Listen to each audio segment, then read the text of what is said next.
वैश्विक अर्थव्यवस्था को डिजिटल बनाने में भारत बड़ा रोल अदा करने को तैयार है।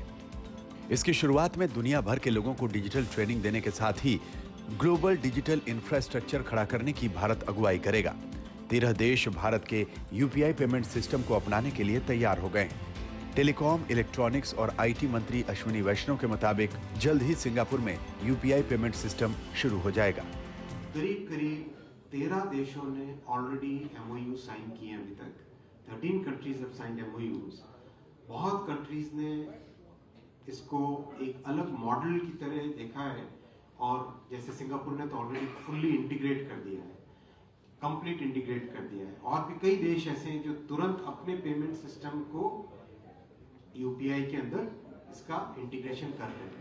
यूपीआई को लेकर भारत की तरफ उम्मीद भरी नजरों से देख रहे दूसरे देशों के लिए यहां पर आने की वजह है भारत में डिजिटल इकोसिस्टम सभी के लिए खुला हुआ है। ऐसे में सिंगापुर ने यूपीआई के साथ खुद को जोड़ने का काम पूरा कर लिया है। भारत को छोड़कर दूसरे देशों में डिजिटल इकोसिस्टम में कुछ कंपनियों का ही एकाधिकार है। सिर्फ भारत में डिजिटल इकोसिस्टम सभी के लिए खुला हुआ है। तभी गूगल ने अपने पेमेंट सिस्टम को छोड़कर यूपीआई को अपनाया है। गूगल ने अमेरिका फेडरल से कहा कि भारतीय पेमेंट सिस्टम लोकतांत्रिक तरीके से चलता है और 2 रुपए से लेकर 2 लाख रुपए तक का ट्रांजैक्शन महज 2 सेकंड में किया जा सकता है। अगर डिजिटल अर्थव्यवस्था के ग्लोबल आकार को समझा जाए तो G20 समूह से जुड़े डिजिटल इकोनॉमी वर्किंग ग्रुप यानी DEWG के मुताबिक वैश्विक स्तर पर 11 लाख करोड़ डॉलर की इकोनॉमी है और 2025 तक ये 23 लाख करोड़ डॉलर की हो जाएगी।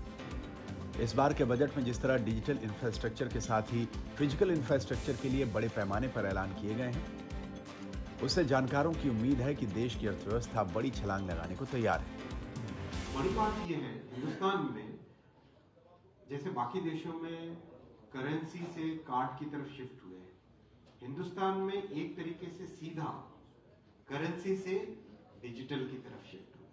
अगर हम हिंदुस्तान के डिजिटल ट्रांजैक्शंस को अगर देखें, कई बड़े बड़े देशों के डिजिटल ट्रांजैक्शन को अगर हम जोड़ दें, उससे ज्यादा हिंदुस्तान में अकेले में डिजिटल ट्रांजैक्शन है। तो हमारे यहाँ जैसे फोन में डायरेक्टली लैंडलाइन के बजाय सीधा मोबाइल फोन की तरफ शिफ्ट हुए हम लोग हिंदुस्तान में, वैसे ही करेंसी से सीधा डिजिटल की तरफ शिफ्ट। अगर बात करें डिजिटल इंफ्रास्ट्रक्चर की तो डिजिटल पब्लिक इंफ्रास्ट्रक्चर, साइबर सुरक्षा, डिजिटल इकोनॉमी और डिजिटल ट्रेनिंग को वैश्विक स्तर पर बढ़ाने को लेकर भारत तैयार है। वीडियो पसंद आया तो हमें लाइक, कमेंट, शेयर और सब्सक्राइब जरूर करें।